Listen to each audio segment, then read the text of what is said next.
জামালপুরের সরিষাবাড়িতে রূপালী bank PLC Aramnagar শাখার শুভ উদ্বোধন করা হয়েছে।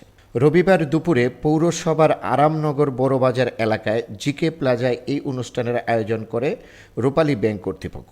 জামালপুর জোনাল অফিসের উপমহাব্যবস্থাপক ও জোনাল ম্যানেজার মোহাম্মদ মনিরুদ্দিন ভূঁইয়ার সভাপতিত্বে প্রধান অতিথি হিসাবে উপস্থিত ছিলেন ময়মনসিংহ বিভাগীয় কার্যালয়ের মহাব্যবস্থাপক ও বিভাগীয় প্রধান মোহাম্মদ ইকবাল হোসেন খাঁ। অনুষ্ঠানটি পরিচালনা করেন আরামনগর বাজার রূপালী ব্যাংক শাখার সিনিয়র অফিসার মোহাম্মদ তারেক হাসান।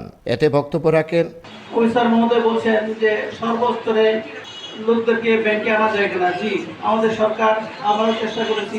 আমাদের ক্ষুদ্র ক্ষুদ্র অ্যাকাউন্ট আছে, কৃষকদের 10 টাকা অ্যাকাউন্ট আছে, অন্যান্য পথগুলি শিশু থেকে শুরু করে সকল শিশুদের শিশু অ্যাকাউন্ট আছে।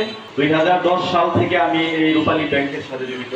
সরিষাবাড়ি থানার ওসি মুশফিকুর রহমান, কৃষি কর্মকর্তা অনুপ সিংহ, যুব উন্নয়ন কর্মকর্তা মাহবুবুর রহমান, বিশিষ্ট ব্যবসায়ী আব্দুল মালেক, সালমা খাতুন বালিকা উচ্চ বিদ্যালয়ের প্রধান শিক্ষিকা ওয়াজেদা পারভিন, উপজেলা সমবায় কর্মকর্তা আব্দুল হালিম, যমুনা ব্যাংক শাখার ব্যবস্থাপক মাজারুল ইসলাম সহ আরও অনেকে।